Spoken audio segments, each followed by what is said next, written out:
DAP नहीं मिल रहा। DAP मिल तो रहा है लेकिन काला बाजारी हो रही है, आम आदमी को डीएपी नहीं मिल रहा। जो आज किसानों का धान पौने पौने दामों में बिक रहा है वो प्रोक्योरमेंट एजेंसियों के सहयोग से बिक रहा है। आज हम कई बार डीसी साहब को बोल चुके हैं कि जो प्रोक्योरमेंट एजेंसी हैं मंडियों में किसान की धड़ल्ले से लुटाई हो रही है। आज भारतीय किसान संघ का एक शिष्टमंडल डिप्टी कमिश्नर कैथल को मिलने के लिए आया और मुख्य उद्देश्य था कि धान किसानों की धान औने पौने दामों में बिक रही है, इसकी सूचना भारतीय किसान संघ ने 30 सितंबर को प्रशासन को दे दी थी, डिप्टी कमिश्नर को दे दी थी। जो आज किसानों का धान औने पौने दामों में बिक रहा है वो प्रोक्योरमेंट एजेंसियों के सहयोग से बिक रहा है।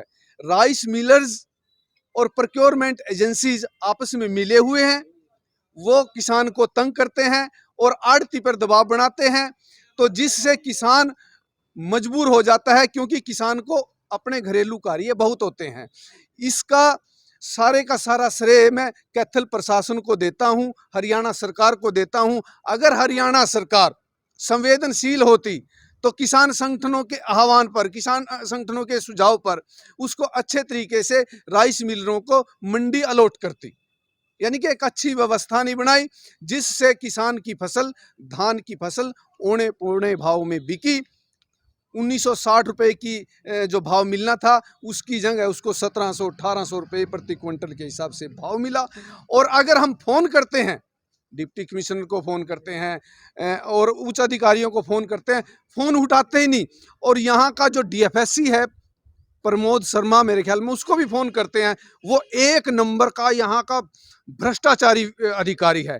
हरियाणा सरकार से आपके चैनल के माध्यम से मांग करते हैं भाई उसका तुरंत प्रभाव से यहाँ तबादला किया जाए, और हम अगर इसमें कोई सुधार नहीं हुआ तो भारतीय किसान संघ हरियाणा सरकार के खिलाफ आंदोलन करेगा और विरोध करेगा। और आगामी जो विषय है हमारे युवा के अधिकारी हैं भारतीय किसान संघ के गुलतान जी, वो रखेंगे।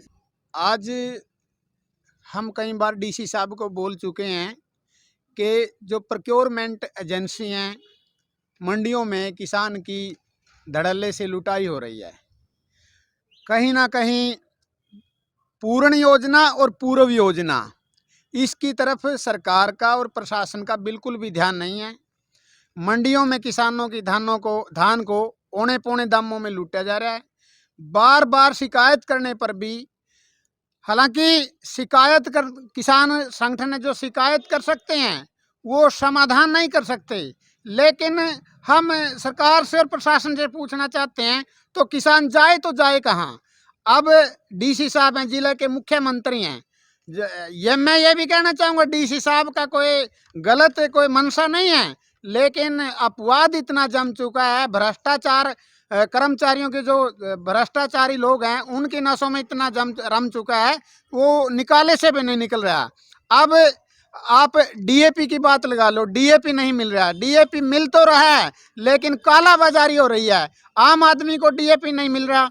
तो आगे यूरिया आएगा, पूर्ण योजना और पूर्व योजना, यूरिया आएगा। धान के सीजन में भी ऐसा ही होता है और गेहूं के सीजन में भी ऐसा ही होता है। जो किसानों को यूरिया दिया जाता है उसके साथ दवाइयों के पैकेट दिए जाते हैं, कंपलसरी कर रखे हैं, जबकि किसान को दवाई की जरूरत नहीं है।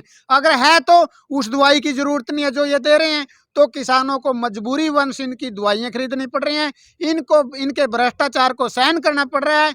हम बार बार गुहार लगा रहे हैं। डीसी साहब ने हमें आश्वासन दिया है कि मैं जल्द से जल्द मंडियों की फिजिकल वेरिफिकेशन करवाऊंगा और राइस मिलरों की फिजिकल वेरिफिकेशन करवाऊंगा, और खाद के विषय में डीडीए साहब को मौके पे बुलाया भी है और उनको सख्त निर्देश दिए हैं कि किसान की समस्या का निदान कीजिए, नहीं तो आगे कार्रवाई की जाएगी। लेकिन हम अपनी तरफ से भी कहते हैं प्रशासन कार्रवाई करो या ना करो, किसान हित की लड़ाई, क्योंकि भारतीय किसान संघ एक ऐसा संगठन है जो किसान के हित में राष्ट्र के हित को देखता है और राष्ट्र के हित को किसान हित में देखता है। तो इसलिए हम बार बार निरंतर ये लड़ाई लड़ते रहेंगे और जो भी कर्मचारी भ्रष्टाचार के रूप में, जैसे हमने शुगर मिल में चिप घोटाला दिया, स्टेट विजिलेंस में जांच गई हुई है, क्या कहें, किसके पास जाएं? मुख्यमंत्री की टेबल पे ये फाइल है हमारी पहुंची हुई, लेकिन कोई भी संज्ञान नहीं लिया जा रहा।